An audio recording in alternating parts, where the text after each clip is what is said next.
pada suara kita. Ya, saya bilang begini Bapak-Bapak, keras dengan kasar itu beda, saya bilang.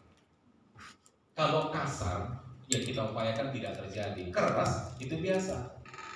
Misalnya memanggil anak, tolong nak sini, dengan suara keras, itu nggak ada masalah. Tapi kalau memanggil itu dengan menyebutkan sesuatu yang nggak pantas, Bagudung sini kau, kan gitu ya. Memang kau bodoh kali kan gitu ya. Nah ini kata-katanya harus kita ubah Bapak Ibu. Ya, Bapak Ibu mungkin ada muncul protesnya, Pak. Di SMK beda Pak, anak-anak kita. Bapak kan tahu anak SMK kayak mana. Yang pertama Pak, biasanya itu pilihannya pilihan terakhir sekolahnya. Lalu tingkat kemampuan untuk belajarnya rendah. Lalu yang kedua, maaf, keadaan orang tuanya rezekinya kurang beruntung. Yang ketiga, keadaan keluarganya juga kurang bagus. Lalu yang keempat, apa ini Bapak Ibu? Yang keempat, ayo Bapak Ibu, ini sangat ini anak-anak SMK. Apa Ibu? Ikut-ikutan lagi Pak. Oh, ikutan. Artinya dia pilih SMK itu kadang-kadang bukan karena passion dia, ikut-ikutan Bapak Ibu. Oke, ini yang kita hadapi, ya Bapak Ibu. Nah, jadi Bapak Ibu, yang kita upayakan di sekolah nanti adalah bagaimana supaya tidak terjadi kegiatan atau keperundungan-perundungan yang selama ini Bapak Ibu mungkin tidak sampai ke telinga kita, ya, karena begitu luar biasanya mereka menjaga kerahasiaan mereka luar biasa Bapak Ibu. Bapak Ibu, saya yakin pengalaman Bapak Ibu, ketika di ruangan ada siswa yang merokok, luar biasa mereka menjaga safety-nya sesama mereka itu. Ketika kita ada satu orang, dia pasti tidak akan mengaku atau tidak akan menyebutkan siapa yang merokok. Kalau di satu kelas bisa saja terjadi dalam itu, istilahnya gini Bapak Ibu. Apa namanya itu Bapak Ibu? Logam terbang ya. Tuh. Bisa saja terjadi di kelas itu. Tapi ada spy di pintu.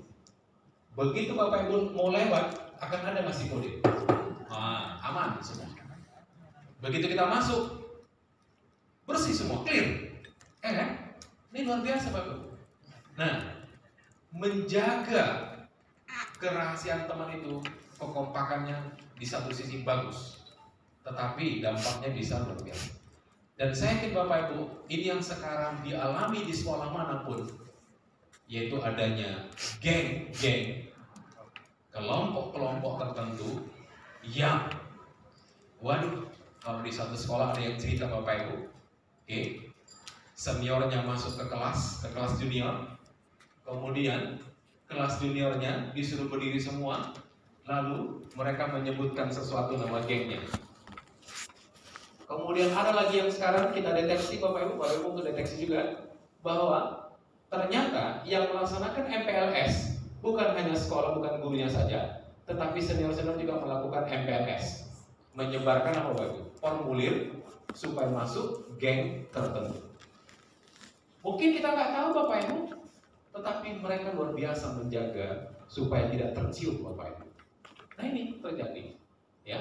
Oke. Nah Bapak Ibu, maka nanti jangan Bapak Ibu terkejut ketika ada petunjuk dari Puspeka bahwa untuk yang menjadinya nanti menjadi agen perubahan yang 30 orang itu adalah orang-orang yang direkomendasikan oleh temannya.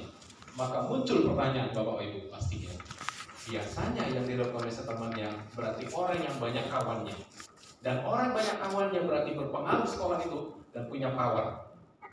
Dan justru kadang-kadang orang-orang seperti ini yang bisa membuat kegaduhan sesama mereka. Benar nggak Bapak Ibu?